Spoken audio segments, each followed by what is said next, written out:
for the incredible welcome you've shown us. It's been an unbelievable stay. He's a very special man. I also want to thank the other leaders here today, including friends from United Arab Emirates, Qatar, Oman, Kuwait, Bahrain, all friends. As I said in my address last night, the Gulf nations are at the forefront of creating a stable, peaceful, and prosperous Middle East, and I have to say that I've seen such progress. It's really incredible. I've also seen great unity and friendships. I've spent a little time with you just before this, and I've seen tremendous unity, tremendous friendship, and the whole world is watching the Middle East, and many are watching with envy. You have something very special going on. Incredible opportunities are within reach for this region. If we can simply stop the aggression from a small group of pretty bad actors. The Biden administration created havoc and bedlam by basically being incompetent, but by empowering Iran and its proxies, sending them billions of dollars, billions and billions of dollars, senselessly. I couldn't believe it to watch. One of the reasons I said, let's do this again. But what they did was so bad, while turning his back on the Gulf allies. Those days are over. Everybody at this table knows where my loyalties lie, always have. They'll never waver, never. And we'll stand with our friends and partners, and we'll confront the aggression that threatens us all. I want to make a deal with Iran. I want to do something if it's possible. But for that to happen, it must stop sponsoring terror, halt its bloody proxy wars, and permanently and verifiably cease its pursuit of nuclear weapons. They cannot have a nuclear weapon. I don't imagine there's anybody at this table or anybody in this room that would say they can. I'm strongly urging all nations to join us in fully and totally enforcing the sanctions that I just placed on Iran, and we also placed secondary sanctions, which are in certain ways even more devastating. Iran, as you know, had no money when I left office. They were broke.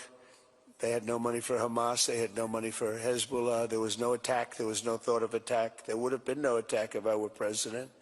But bad things happened in that election.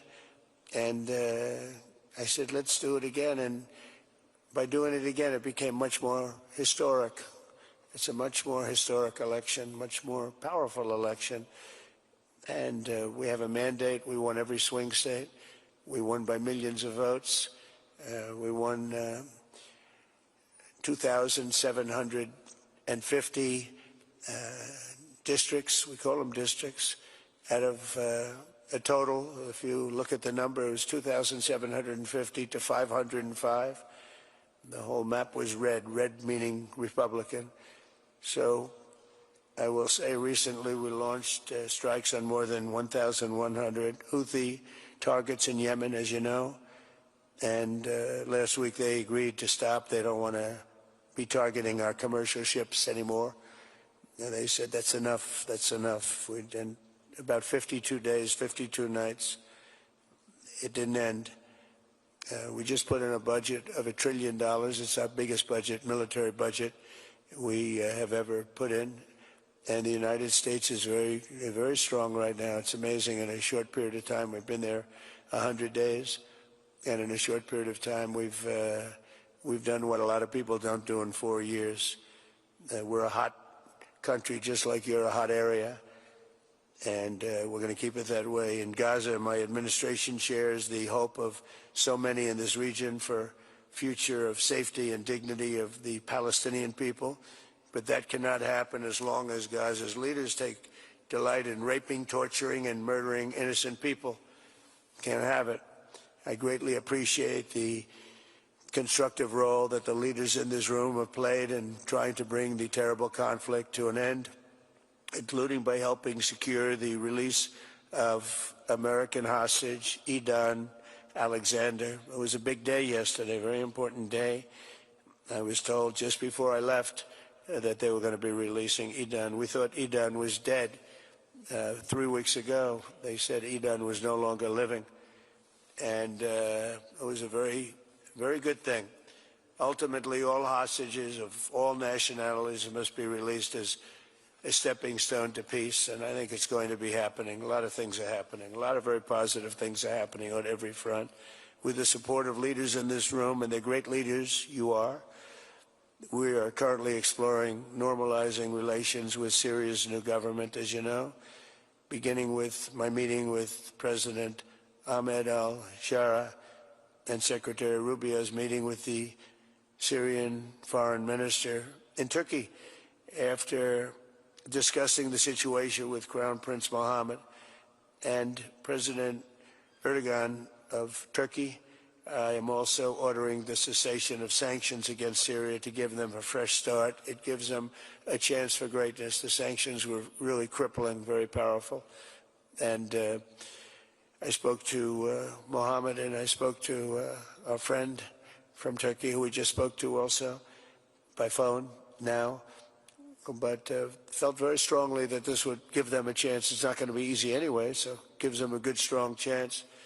And it was my honor to do so. So we will be dropping all of the sanctions on Syria, which I think really is going to be a good thing. And it actually, we made a speech last night, and that was the thing that got the biggest applause from the room. We had a very crowded room with thousands of people, and the statement that got the biggest applause was dropping the sanctions on Syria. Likewise, in Lebanon, there's a new chance for a future free from the grip of Hezbollah terrorists if the new president and prime minister can rebuild an effective Lebanese state. We just appointed a very good ambassador, a friend of mine who's Lebanese, and I didn't even know that. And I said, why do you want to be the ambassador to Lebanon? That could be dangerous. He said, I don't care. I grew up there. I love the country, and I don't care if it's dangerous or not dangerous. I want to do that. And he's a very capable man, very successful man from the United States, and he's going to be your ambassador. He's going to do a great job. But this is a once-in-a-generation opportunity to forge a Lebanon that is prosperous and at peace with its neighbors. And I think things can really happen there. They've had a tough go of it for a long time. At the end of my first term, all of the momentum in this region was toward peace. I especially want to thank and congratulate the United Arab Emirates and Bahrain for their vision and courage in signing the historic Abraham Accords. It was something that's a very big thing. I believe we would have had it filled out had the election been called fairly, which it wasn't. It was a rigged election. I hope that in the near future we can continue that progress. We have a mandate from the American people, the likes of which people haven't seen for 129 years. They say it was the most consequential election in America in 129 years. So that sounds like a long time, so we'll take that. But in the future, we'll continue that progress by adding more countries to the Abraham Accords. We have 4, and I think they're going to be filling up very rapidly. Biden didn't do anything because he never did anything about anything. He had no capability, he had no ability, and it was a shame what he's done to so many countries, including our own. We had an interesting fact. About a year ago, there was a story that we're having a hard time getting enlistments into the military, and it was at the lowest level almost ever. People didn't want to go into our military. And it just came out last week, you probably saw that we have now the strongest enlistment in the history of our country. They say 38 years. One said 37, one said 32, and one said ever. So we just had the strongest enlistment in the history of the United States of America. So think of it. In 1 year, we went from they can't get people to enlist to we have the strongest enlistment. And that includes the police departments, too. We're having a hard time getting people to be police, the great law enforcement arm that we're known for, and now we're setting records. It's hard to get a job. I mean, frankly, the lines of people wanting to be police officers and go into the military, and it's a matter of spirit. We have great spirit in the country right now. We've done a lot in 100 days, I'll tell you that. It's all started on November 5th with the election. But a stable and peaceful Middle East will be a successful and prosperous Middle East, and that's what you've done, and that's what you're doing. And, you know, it's amazing because when I was here last, it was fine. It was doing good. And then I see the things that you're doing here and in your countries. It's just an incredible what you're doing. Is the whole world is talking about it. The whole world is watching us. Look at all the news over there, the fake news. Look at them. The whole world is talking about what you're doing, and you're the envy of the world. Together, we're in this room, and we're going to forge a Middle East that will be a thriving commercial, diplomatic, and cultural crossroads at the geographic center of the world. That's what it is. It's the center of the world. I look forward to working with you, and I want to thank Mohammed. I want to thank you, Crown Prince. We have a special relationship. We have long had a special relationship, but it was an honor to spend a couple of days with you, and I'll see you again soon, and I'll see you a lot. Thank you all very much. Thank you.